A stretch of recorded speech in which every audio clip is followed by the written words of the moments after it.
Um assunto extremamente importante para todos nós, consciência negra. Acompanhe as matérias de Gustavo Lúcio sobre a consciência negra. O Dia da Consciência Negra foi estabelecido pelo Projeto de Lei 10.639, em 9 de janeiro de 2003. No entanto, apenas em 2011 foi que a presidente Dilma Rousseff sancionou a Lei 12.519, que cria a data sem obrigatoriedade de feriado. Bom, então assista essa série de reportagens, começando com essa agora aqui, com imagens de Wagner Augusto. Boa tarde, Liana. Durante todo o mês, passamos matérias sobre a consciência negra. E a primeira matéria que você vai acompanhar agora conta a história dos negros desde a África até os dias atuais. Dia 20 de novembro é comemorado no Brasil o Dia da Consciência Negra, data em que os movimentos negros se uniram para lutar pela liberdade e contra a discriminação racial. Por isso que, a partir de hoje, vamos apresentar no programa uma série de reportagens com o tema. E hoje você vai acompanhar a história dos negros que chegaram ao Brasil.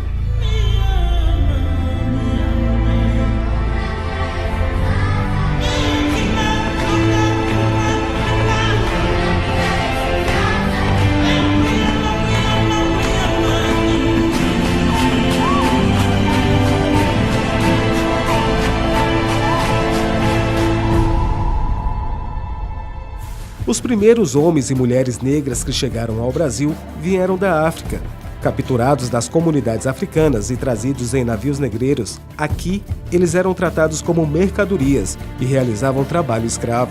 O primeiro passo, quando a gente começa a pensar a presença negra ou a constituição dessa diáspora, né, a partir da escravidão, né, eu acho que a gente tem que entender que existe um legado que foi fundamental no que concerne a constituição de uma cultura brasileira.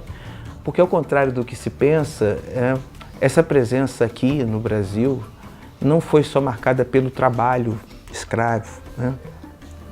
Os escravizados souberam fazer, apesar das agruras, apesar das dificuldades, souberam intervir, souberam participar da cultura brasileira, né, ao seu modo, à sua maneira. A gente não pode ver presença africana no Brasil de uma maneira única. Esses povos são várias tradições, várias origens. Devido às condições precárias em que estas pessoas eram conduzidas ao trabalho, muitos conseguiram fugir e formar as próprias comunidades, chamadas de quilombos. As comunidades quilombolas foram formadas por populações escravizadas que, em uma ação de resistência, conseguiam escapar das senzalas, né, do regime escravocrata do país, e que se reaglutinavam em regiões, em locais distantes do centro urbano das colônias, né, da colônia daquele período. E dali não eram só os negros escravizados fugitivos, mas também populações discriminadas na sociedade e que não tinham respeito e nem condições de trabalho e permanência dentro da sociedade da época e eram absorvidos, incorporados nos quilombos. Uma das comunidades mais conhecidas até os dias de hoje é o Quilombo dos Palmares, liderada por Zumbi.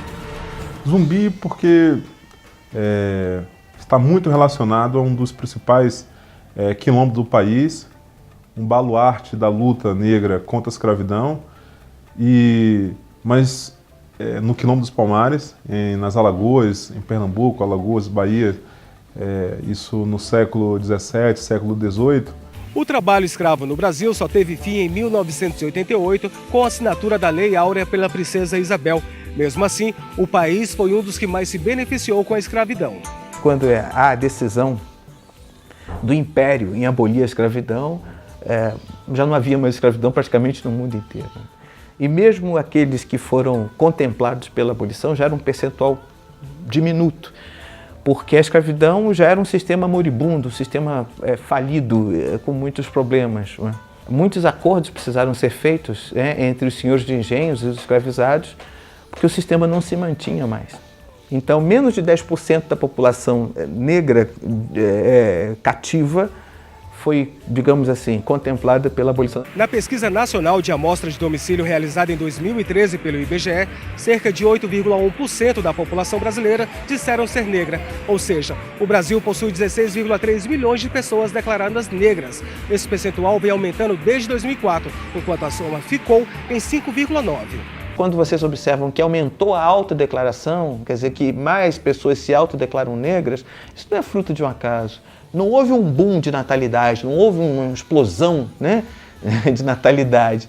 Não, quer dizer, é certo também que hoje você tem um percentual mais expressivo de pessoas que se autodeclaram negras por convicção.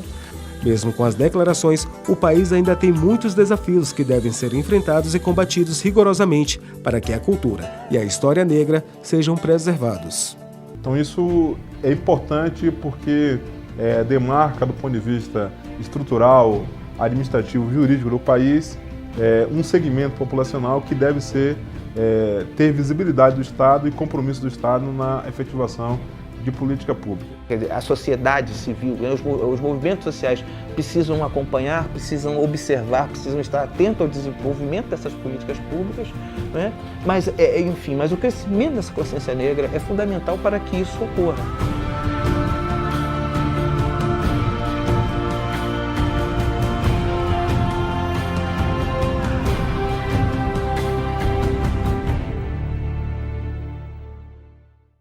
Na segunda semana, passamos a matéria sobre cultura negra, da religião, comida, dança. Então assista a matéria. A cultura negra chegou ao Brasil por meio dos escravos ainda no Brasil colônia. Hoje está espalhada em todo o território nacional e faz parte da identidade do brasileiro. Antes da escravidão, a cultura predominante no Brasil era europeia, tida como branca e não dava espaço aos costumes africanos. Os negros, por sua vez, se refugiavam nos quilombos, comunidades com liberdade para manifestações culturais. Com a vinda da população negra do continente africano para cá, para o Brasil, é claro que a gente sabe as condições que vieram essa população. A população veio em condição de escravo. Então, mas trouxe consigo todo um legado de várias civilizações do continente africano para cá. Então, felizmente, a vinda para o Brasil não foi uma vinda espontânea, uma vinda tranquila. Foi à custa de muito sacrifício, de morte, de assassinatos, né? de extermínio de população. Porém, essa população trouxe consigo um legado impressionante de tradições culturais. Essa relação entre África e Brasil não foi uma relação que se perdeu. A relação existe até hoje. Essa população negra, ela se expressa através da cultura, se mantém através da cultura, se organiza através da cultura. E, ainda bem, também ela aquece o mercado cultural. Devido à diversidade dos escravos trazidos ao Brasil, a cultura aqui se diversificou. Na culinária temos o acarajé, o vatapá, na música temos o samba, o pagode, temos também o carnaval, que é conhecido mundialmente, e na religião temos o candomblé. Para mim, o candomblé e Xangô, principalmente, eu digo, Xangô é o ar que eu respiro. Todos os orixás, né? Porque sem ele a gente não tem força. A gente precisa dessa força, a gente precisa dessa energia dos orixás para sobreviver. Para mim, orixá candomblé é um culto, né? Que não impede da gente ir para a igreja. Porque quando a gente é iniciada, antigamente, quando eu fui iniciada, quando nós saíamos da camarinha, né, já podia sair, a primeira coisa que a mãe de santo fazia era mandar a gente ir para uma igreja, assistir uma missa para agradecer a Deus a obrigação. Outra expressão cultural negra é a capoeira, uma junção de danças, ritmos musicais e golpes marciais utilizados pelos escravos para se defender das agressões dos senhores do engenho. Trabalhava no canavial e começou aquele hora da dança do maculelê, para enganar os capitães do mato. Dentro da senzala, quando ia para a senzala, aquela dança, quando os pessoal vê aquele barulho que vinha, eles se quietavam. E até que foi então que existiu, surgiu Zumbi dos Palmares, né, Zumbi, que criou o Zumbi dos Palmares, onde os negros fugiam e se tornava uma aldeia mais forte. Até 1930, a prática da capoeira ficou proibida no Brasil, pois era vista como uma prática violenta e subversiva. Após esta data, o então presidente Getúlio Vargas transformou a arte em esporte nacional. Capoeira, para mim, que eu fazia assim, é dança, é luta, é arte, né? É um modo de vida que todos procuram, né, para se estar bem no dia a dia.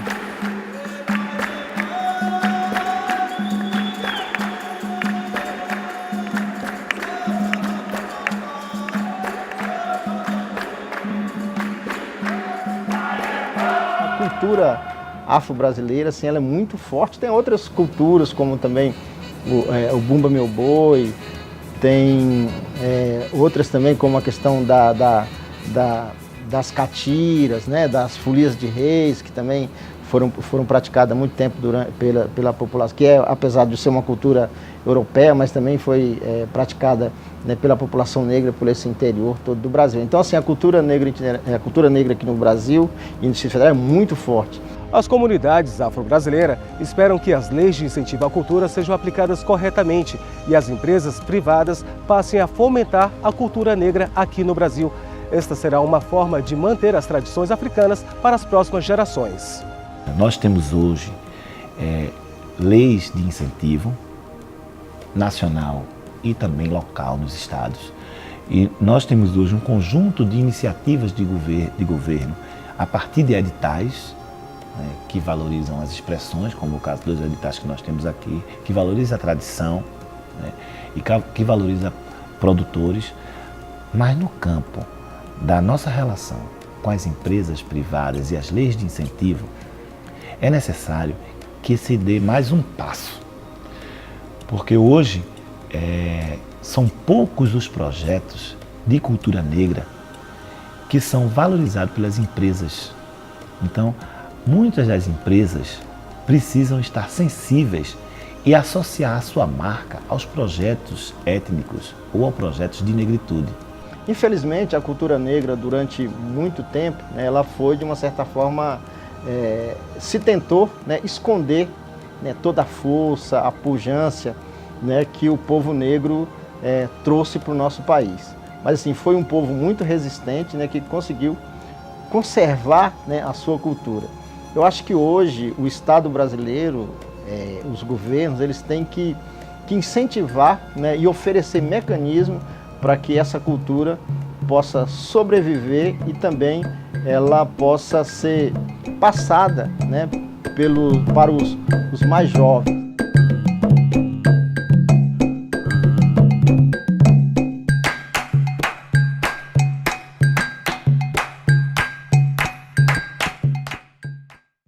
Se você quer saber de tudo o que acontece na capital do país, você não pode perder Tendências e Negócios, o seu canal Business.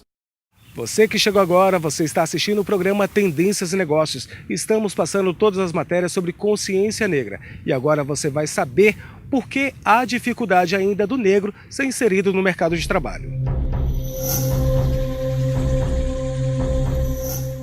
A exploração da mão de obra africana, que aconteceu durante os séculos XVI ao XIX, deixou vários reflexos no Brasil. A cultura, os costumes, continuam passando de geração para geração.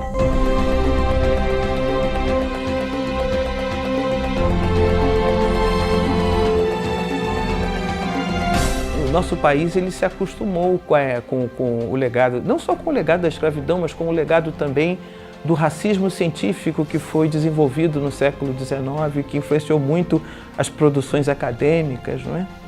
Então, já havia um estigma constituído pela própria escravidão, essa coisificação da pessoa africana.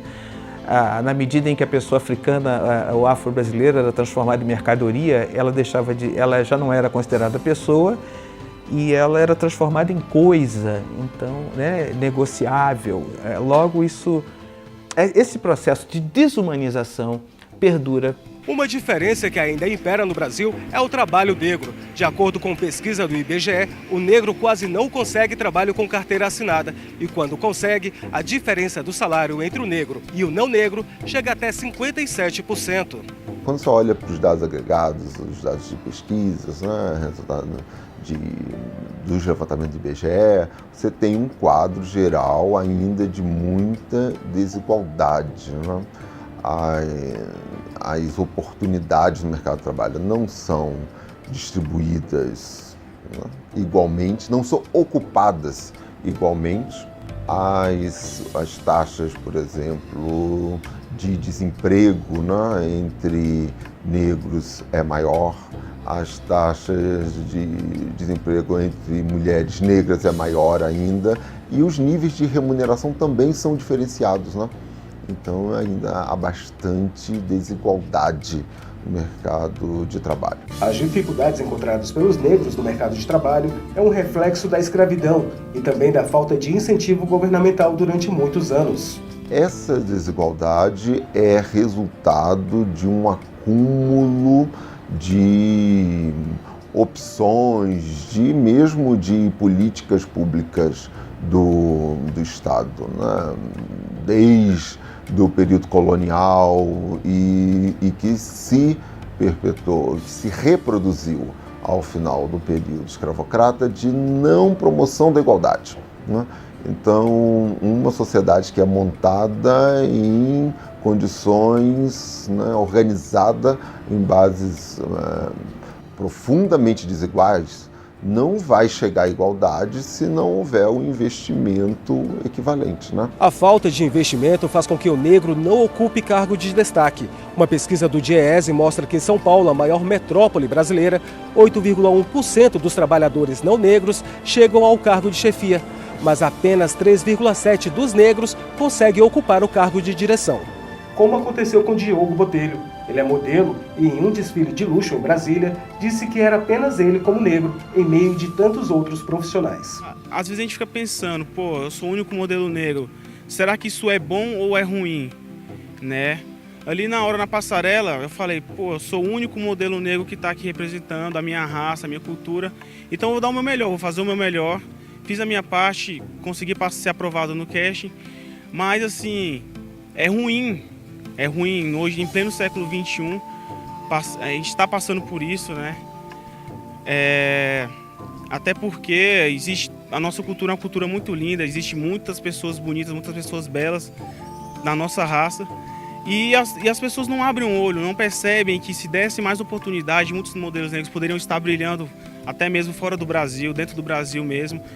A gente vê várias pessoas na televisão que são referências, são ícones da nossa raça. Para Diego, o que leva o negro a não ocupar cargos altos é o preconceito. Hoje ainda existe muito preconceito com pessoas negras, tanto na área da televisão quanto na área da moda. É uma dificuldade que a gente encontra a cada trabalho. A gente tem esperança de que isso possa mudar, mas ainda a gente encontra muita dificuldade, porque os próprios empresários, as pessoas responsáveis pelos grandes eventos, elas não proporcionam uma cota maior para modelos negros ou modelos ou artistas, né? No mercado da publicidade, da moda, enfim. Nos últimos anos, o governo federal implanta novas políticas públicas para diminuir a desigualdade racial. Uma das políticas implantadas foi a cota para negros nas universidades. As cotas é um mecanismo de promoção da igualdade racial, de ação afirmativa, né? Que não é o único, mas, sem dúvida, no Brasil é o que ganhou mais visibilidade. A universidade pública é um investimento da sociedade brasileira para o desenvolvimento da sociedade e este projeto tem que estar também comprometido com a promoção da igualdade racial. Então, se forem necessárias cotas, né, que se implantem cotas, né, até o momento que a gente não precisar mais. Outras políticas públicas são implantadas pelo governo para promover a igualdade racial. Eu acho que a sociedade brasileira chegou à compreensão, né, de que não há possibilidade de desenvolvimento, de caminhar para frente sem igualdade, sem inclusão, sem todos participarem do que a sociedade em conjunto produz. Quanto mais negros chegarem ao poder, mais a gente vai ter a certeza de que o preconceito está acabando cada vez mais. Estamos chegando ao fim do especial Consciência Negra e agora você vai assistir uma matéria inédita falando sobre o preconceito racial e o que o governo do Distrito Federal fez para coibir essa prática. O preconceito racial ainda é frequente no Brasil. A atitude de muita gente interfere de forma negativa no dia a dia dos afro-brasileiros. Este sentimento de desigualdade vem de muito tempo, desde a época da escravidão. O Brasil tinha uma vergonha e durante muito tempo manteve essa vergonha dessa sociedade mestiça, não é? que foi. Né? E ao longo da história, índios e africanos ou afro-brasileiros foram vistos como a escória da sociedade. Isso não mudou radicalmente. Quer dizer, no imaginário social brasileiro, permanece essa ideia de que negros e indígenas, de alguma forma, sejam inferiores. Tanto que, muitas vezes, as elites nacionais olham com surpresa quando encontram uma pessoa, quando se deparam com uma pessoa negra que tem um bom desempenho numa atividade intelectual, né? Essa desigualdade é resultado de um acúmulo de opções, mesmo de políticas públicas do Estado, né? Desde o período colonial e que se perpetuou, que se reproduziu ao final do período escravocrata de não promoção da igualdade. Discriminação racial é crime.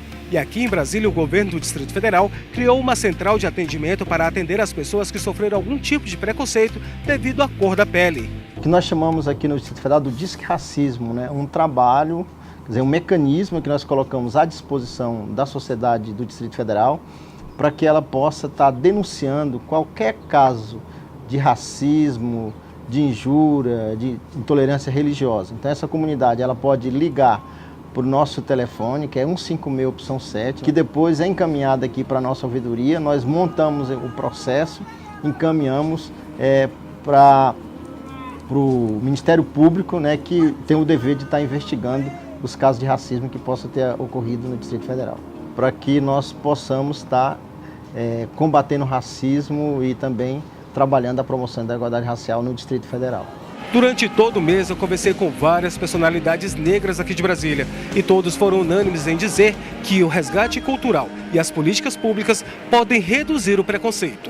Os sinais eles são bastante visíveis, né, na sociedade. Eu acho que há uma conscientização maior dos gestores públicos, né, tanto do governo do Distrito Federal como do governo federal, também da sociedade. Eu acho que hoje a sociedade brasileira e a sociedade brasiliense, ela tem a consciência, né, que houve um processo histórico muito grave contra a população negra, contra a população indígena e também contra os ciganos, e que o Estado tem o dever, né, de fazer um resgate, né, sobre a luta desse povo e também, né, de estar promovendo políticas públicas para promover a igualdade racial e também o combate ao racismo, tanto no Distrito Federal como em todo o território brasileiro. O que nós precisamos é valorizar as várias tradições culturais negras no Brasil. Falar de música, de língua, de dança, mas falar da produção literária, falar do alimento, da cultura alimentar brasileira, que tem não só uma influência, né, mas que são negras e que estão no nosso cotidiano. Outro ponto importante é garantir o acesso à política pública de igualdade de oportunidade, principalmente na área de educação, garantir a alfabetização para essas comunidades, material didático que tratem das comunidades, área de saúde, área de emprego e renda e acesso e moradia. São ações ainda no nível elementar da cidadania, mas que são fundamentais para o desenvolvimento das comunidades quilombolas no Brasil. E nosso país deve ter esse compromisso dos governos e da sociedade.